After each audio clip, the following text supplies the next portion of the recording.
ask my children that they please bring them home. Susan Smith has been arrested and will be charged with 2 counts of murder in connection with the deaths of her children, Michael 3 and Alexander 14 months. Tomorrow, a parole hearing will be held for the South Carolina mother convicted in the 1990s for the drowning deaths of her own children. Back in 1994, Susan Smith claimed her 2 children had been kidnapped during a carjacking, but investigation concluded that there never was a carjacking, and Smith later admitted to making that story up. She was convicted of murder in 1995 and sentenced to life in prison. Smith became eligible for parole at the beginning of the month. Joining us now, Chief Legal Analyst Khalif Rhodes, talking about this chance for Susan Smith to get parole.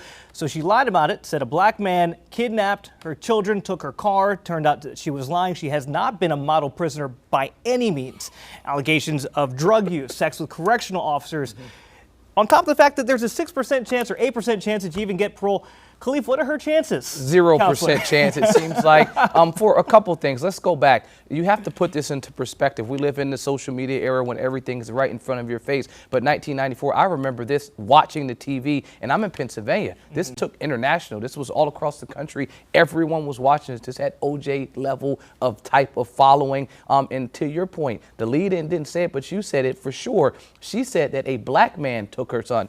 That was something that sparked a lot of outrage, specifically kind of like the Emmett Till effect. Like, I was touched by this black man, and now the whole community is behind her, and now she's this enhanced victim. Not just a victim, but we need to really, really find her children and save her. That was extremely problematic because it intertwined not just this problem that I'm having with losing my children, but it also amplified the race relations that were happening during the time in the South. And so this is the case that you talk about in law school, but this is a case that I remember when I was in high school watching this and saying, wow, what is happening right now?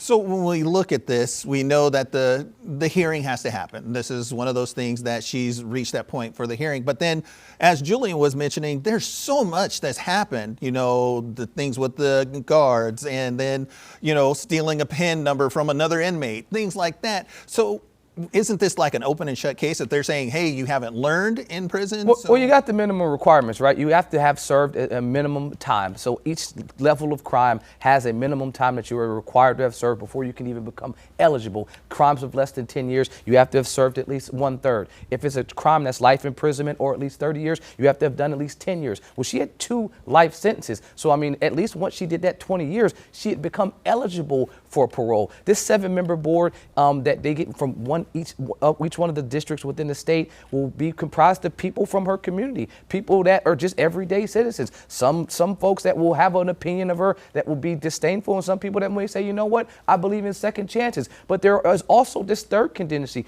There are people in the community that remember that video from 1994. That's why there's 400 to 500 plus people that have signed a petition asking the state board to not release her. And so, yes, you mentioned her history while being in prison, and I could not imagine what it's like to go in prison, but I know that there is a way you can do it, being a model prisoner, and there's a way not to do it. The allegations of having sex with multiple officers, the allegation of stealing while you were in there, the allegation of no remorse for your crime, the allegations of blaming your mental health in your past. And let's be clear, she has a lengthy history of mental health issues. She was sexually assaulted as a kid, raped by her stepfather as a child, attempted suicide multiple times.